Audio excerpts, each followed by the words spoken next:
All right, welcome to this tactical briefing on engineering the intelligence loop. Today, we are moving out of the lab and into the real world, the production environment. This is where AI models either thrive because of automation or they just perish from neglect. This is the world of MLOps.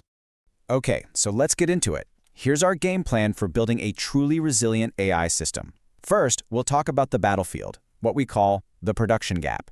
Then we'll cover the huge mindset shift from DevOps to MLOps. After that, we'll unveil the engine that makes it all work, the CI/CD/CT loop. We're going to look under the hood at the automated assembly line. And finally, we'll talk tactics for getting new intelligence out there safely. So let's just get right to the heart of the matter. Why is it that so many machine learning models, these things that are built with so much care and precision, just completely fall apart in the real world?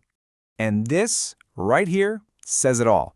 You know, the cozy, interactive world of a data scientist's notebook, that is a million miles away from a live system that's getting hammered with requests. The real war isn't just about coding, it's about surviving the total chaos of a live, breathing environment. This slide zeroes in on our main enemy, model decay. See, the very second you deploy your model, the world it was trained on starts to change. The patterns it learned, they start to get stale, and its performance just degrades. It's inevitable. An ML model isn't a static asset you own. Think of it more like a depreciating one. And these are the forces that are driving that decay. You've got data drift. That's when the data you're seeing in production just doesn't look like your training set anymore. Concept drift is even sneakier. The actual relationships in the data are changing under your feet. And training serving skew, that's a classic mistake where how you process data in training is different from how you do it live. Every single one of these is a silent assassin just waiting to tank your model's accuracy. So here's the bottom line. Any manual process, where data scientists just kind of throw a model over the wall to engineers, that is completely unsustainable. It means you're not releasing updates often enough, it creates friction between teams, and you have absolutely no way to react when your model starts to decay. Without automation, you're not really building AI, you're just building up a mountain of risk. So how do we fight back? Well, the solution starts by taking a philosophy we already know, DevOps, and adapting it for the, let's call it, unique chaos of machine learning. And that requires a really fundamental shift in how we think about the problem. And this right here shows you just how much more complex this gets. See, standard DevOps is mostly worried about one thing, code. But in MLOps, we have two main characters in our story, code and data. And that means our whole process has to manage not just building the application, but the entire life cycle of data validation, model training, and model validation. We're not just deploying an app, we're deploying a whole reproducible training system. Okay, so we've talked about the why. Now, let's get into the how. The way we'll manage all this complexity is with a powerful automated loop that's really the heart of any serious MLOps setup. This is the big question, right? We know CI/CD is a game changer for shipping software. But for machine learning, just delivering the code for a prediction service, that does nothing to fight model decay. We are missing a really, really critical piece of the puzzle. And without that piece, this is where teams get stuck. It's what Google calls MLOps level 0. It's all manual handoffs, experimental scripts getting shoved into production, and basically zero monitoring. It's brittle, it's slow, and it's incredibly risky.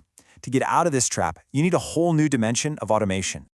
And here it is. This is the hero of our story, continuous training, or CT. CT is the engine that keeps your model alive and kicking, constantly adapting. It's an automated pipeline that can be triggered on a schedule, or maybe when new data shows up, or even by an alert that tells you your model's performance is starting to slip in production. So here's how it all clicks together. CI builds and tests all our little pieces. CD takes those pieces and deploys not just a model, but the entire training pipeline.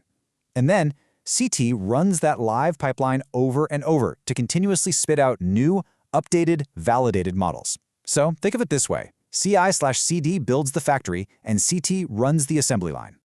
All right, let's pop the hood and look at the actual machinery that makes this whole intelligence loop possible.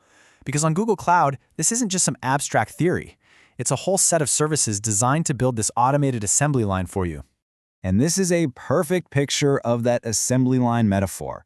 A framework like TensorFlow Extended or TFX basically orchestrates this whole dance as a series of connected steps. It all kicks off with data validation. That's a critical quality check to make sure your new data isn't garbage. And then, at the end, it evaluates the new model against the one that's currently in production, a final check before you decide to push it live. And these are the heavy-duty tools you use to actually build and manage that assembly line. Vertex AI Pipelines, that's your orchestrator. The conveyor belt itself. Cloud Build handles all the CI/CD automation, building and deploying the pipeline. Your components live in Artifact Registry, and the Vertex AI Model Registry, oh man, that's your system of record. It tracks every single model version and links it back to the exact data and code that created it. Total reproducibility.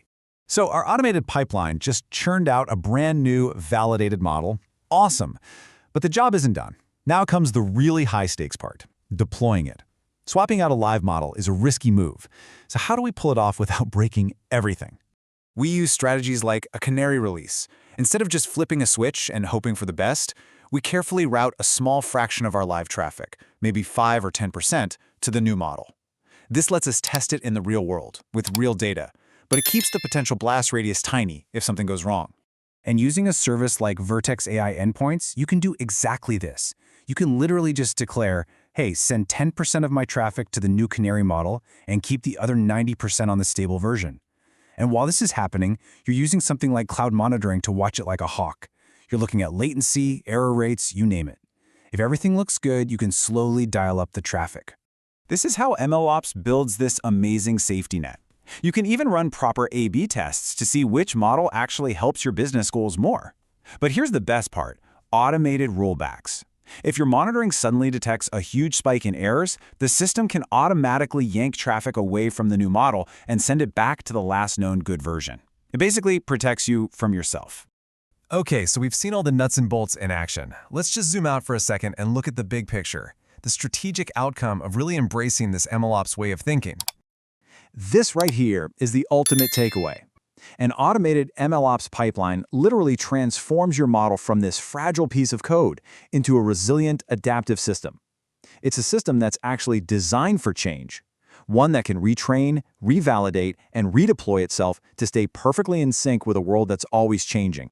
Now, engineering this intelligence loop, that's one half of the equation.